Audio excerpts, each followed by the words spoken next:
Welcome to astro Ritika. आप सभी का मेरे चैनल पर स्वागत है। आज हम 7th हाउस के बारे में बात करेंगे। हमारी कुंडली का 7वां भाव जो हमारे जीवन साथी के विषय में बताता है, हमारा जीवन साथी कैसा होगा, हमारी मैरिज लाइफ कैसी चलेगी।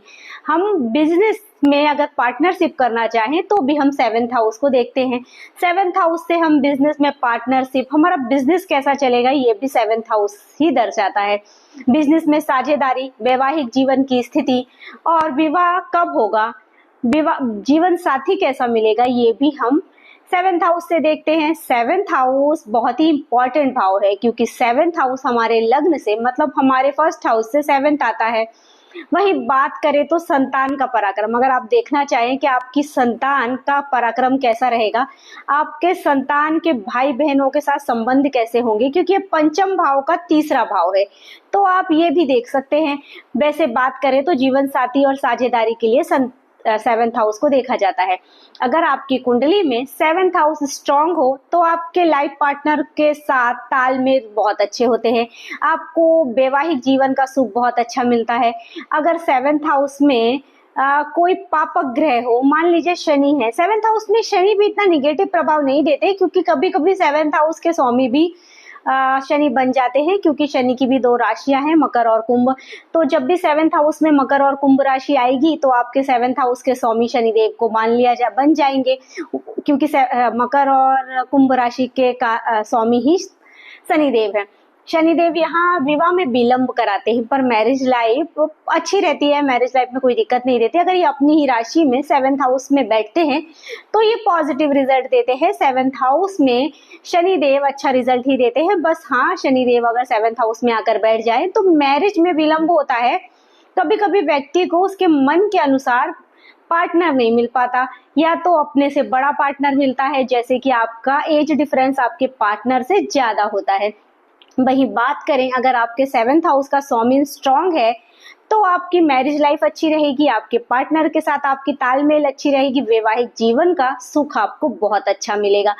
अगर 7th हाउस का स्वामी पीड़ित है या पाप कर्तरी में है या राहु और केतु 7th हाउस से संबंध बना रहे हैं तो कहीं ना कहीं ये मैरिज लाइफ के लिए अच्छा नहीं होता है, मैरिज में भी विलंब होता है। कभी कभी अगर 7th हाउस में राहु और केतु संबंध बनाए तो अदर कास्ट मैरिज होती है, मतलब अपनी दूसरी कास्ट में मैरिज होती है, सेम कास्ट में मैरिज नहीं होती। वही बात करें, अगर मंगल 7th हाउस से संबंध बनाए तो पार्टनर थोड़ा गुस्से वाला मिलता है, कभी कभी गुस्से की अधिकता होने के कारण वैवाहिक जीवन में परेशानियों का सामना करना पड़ता है।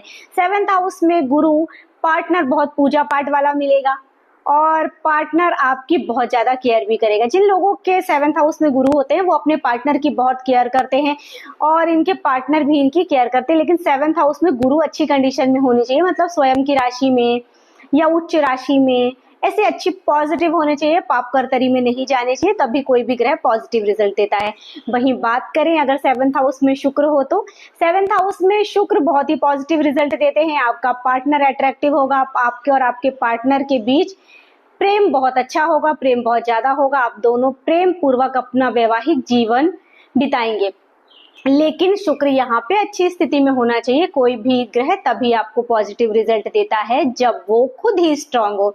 अगर लग्नेश 7th हाउस में बैठ जाए तो व्यक्ति अपने पार्टनर की बात ज्यादा मानता है, क्योंकि 7th हाउस पार्टनर का भाव है और लग्नेश हम स्वयं है, तो हम हमारे पार्टनर की सारी बातें मानने लगते हैं, अपने पार्टनर से बहुत अटैचमेंट रखते हैं।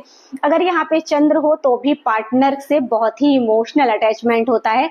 चंद्र होने की वजह से आप बिजनेस भी कर सकते हैं, क्योंकि चंद्र मनी ग्रो के भी कारक हैं, तो चंद्र और शुक्र अगर आपके 7th हाउस में हो तो आप बिजनेस और साझेदारी में काम कर सकते हैं, बशर्ते शर्त इतनी है कि आपका 7th हाउस का स्वामी जो है वो भी स्ट्रांग स्थिति में होना चाहिए। 7th हाउस का स्वामी स्ट्रांग होना चाहिए, उसका कारक स्ट्रांग होना चाहिए और 7th हाउस में किसी भी पाप ग्रह की दृष्टि नहीं होनी चाहिए। देखिए, राहु की तो दृष्टि होती है लेकिन केतु की कोई दृष्टि नहीं होती, क्योंकि राहु और केतु दोनों ही एक शरीर के 2 हिस्से हैं।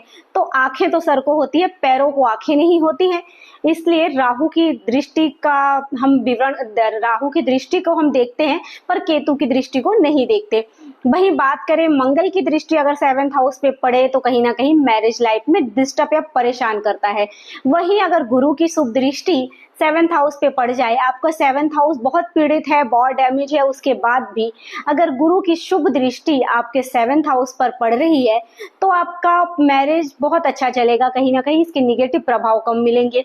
जिन लोगों की कुंडली में सेवेंथ हाउस पीड़ित होते हैं, इन लोगों की मैरिज होने में भी दिक्कतें आती हैं, इनकी मैरिज जल्दी नहीं होती, किसी ना किसी कारण से मैरिज में विलंब होता है, मैरिज लाइफ भी अच्छी नहीं चलती। कभी कभी अगर मैरिज हाउस का स्वामी सिक्स हाउस में हो, जब भी मैरिज हाउस का स्वामी सिक्स हाउस में जाएगा तो ऐसे कंडीशन में व्यक्ति का डिवोर्स भी हो जाता है, या पत्नी या पति के साथ कभी कभी कोर्ट के चक्कर लगाने पड़ते हैं, या तो पत्नी कोर्ट केस करे या तो पति, क्योंकि सिक्स हाउस क्या है, कोर्ट हाउस, कोर्ट केसेस देखा जाता है, शत्रुओं को देखा जाता है। अगर सिक्स हाउस में आपके सेवेंथ हाउस का स्वामी बैठ जाए तो आपका पार्टनर आपके साथ शत्रुओं जैसा व्यवहार करेगा, आप दोनों की तालमेल नहीं बैठेगा। कभी कभी हम देखते हैं कि सेवेंथ हाउस जब पीड़ित हो तो आपस में पति पत्नी के संबंध अच्छे नहीं होते। ऐसी कंडीशन में बहुत ही सफर करना पड़ता है दोनों को, क्योंकि अगर मन के मुताबिक जीवन साथी ना मिले तो बहुत परेशानी होती है। व्यक्ति का तन खूबसूरत ना हो तो चलेगा, लेकिन पति और पत्नी के बीच में प्रेम जरूर होना चाहिए। अगर पति और पत्नी के बीच में प्रेम नहीं है या वो दोनों एक दूसरे को नहीं समझते हैं तो वैवाहिक जीवन में बहुत सारी परेशानियों का सामना करना पड़ता है।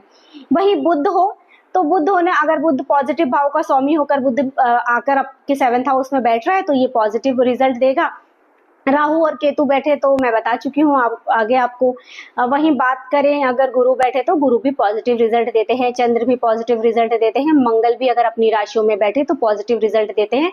लेकिन सूर्य अगर सेवेंथ हाउस में बैठे तो कहीं ना कहीं व्यक्ति का वैवाहिक जीवन उसके ईगो और अहंकार की वजह से प्रॉब्लम फेस करनी पड़ती है, क्योंकि सूर्य अहंकार और अगर सूर्य अच्छी स्थिति में है तो ऐसे प्रॉब्लम नहीं देते, लेकिन अगर सूर्य सेवेंथ हाउस में पाप कर्तरी में या कहीं से भी निगेटिव प्रभाव दे रहे हैं तो व्यक्ति का जो पार्टनर होता है उसके ईगो या उसके स्वाभिमान की वजह से या अभिमान की वजह से इनकी मैरिज लाइफ में प्रॉब्लम होता है, क्योंकि ये समझौता नहीं करना चाहते। ये लोग समझौता नहीं करना चाहते और मैरिज लाइफ बिना समझौते की नहीं चलती। अगर आप दोनों समझौता नहीं करेंगे तो मैरिज लाइफ में कुछ ना कुछ प्रॉब्लम्स रहते हैं। अगर आपका भी सेवेंथ हाउस स्ट्रांग नहीं है तो मैरिज होने में भी विलंब होगी और मैरिज के बाद भी मैरिज का सुख आपको नहीं मिल पाता।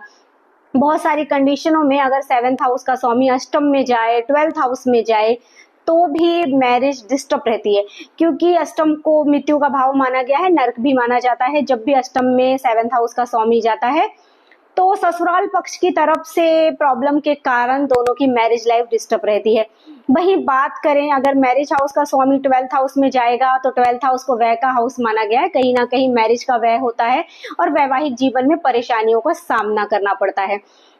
मैरिज हाउस का स्वामी स्ट्रांग होना चाहिए। जब भी मैरिज हाउस का स्वामी स्ट्रांग नहीं होता है ऐसी कंडीशन में हमेशा वैवाहिक जीवन में परेशानियों का सामना करना पड़ता है। सेवेंथ हाउस स्ट्रांग करने के लिए आप अपने सेवेंथ हाउस के ग्रह के उपाय और मंत्र कर सकते हैं। अंतरदशा या महादशा पे ही मैरिज होती है। जब भी गुरु चंद्र पे से जाते हैं या आपके मैरिज हाउस के स्वामी पर दृष्टि करते हैं, जब उनका गोचर होता है तो मैरिज के योग बनते हैं। आपके सेवेंथ हाउस एक्टिव होता है तब मैरिज का योग बनता है। सेकंड हाउस एक्टिव होने से भी मैरिज का योग बनता है।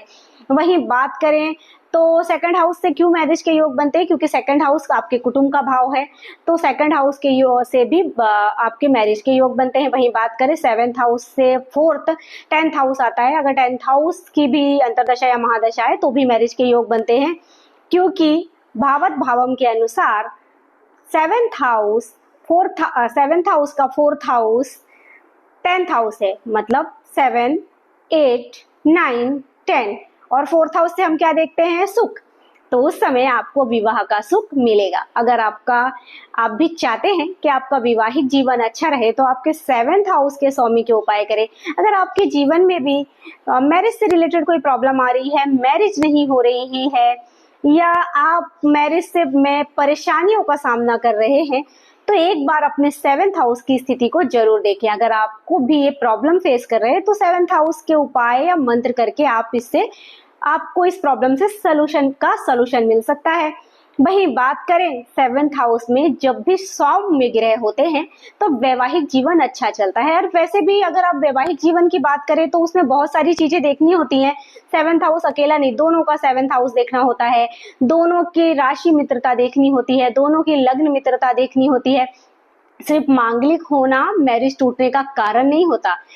ये तो एक भ्रम की बात है कि मांगलिक है इसलिए मैरिज टूट गई, ऐसा बिल्कुल भी नहीं है। जब आपकी सेवेंथ हाउस पॉजिटिव नहीं होता है या सामने वाले का जिससे आप मैरिज करें, कभी कभी ऐसा होता है, मैंने देखा है कि मेरे पास कुछ लोग ऐसे आते हैं जिनकी कुंडली बहुत पॉजिटिव है, उनकी कुंडली में सेवेंथ हाउस बहुत अच्छा है, लेकिन उनके पार्टनर का सेवेंथ हाउस बहुत डैमेज है। तो क्या होता है ना कि आप तो कोशिश कर रहे हैं मैरिज चलाने की, लेकिन सामने वाला बंदा मैरिज चलाने की कोशिश नहीं कर रहा है। आपका जो पार्टनर है वो आपको समझने की कोशिश नहीं कर रहा है, क्योंकि जब उसका सेवेंथ हाउस पीड़ित है तो ऑफकोर्स ही उसकी मैरिज में प्रॉब्लम रहने वाली है।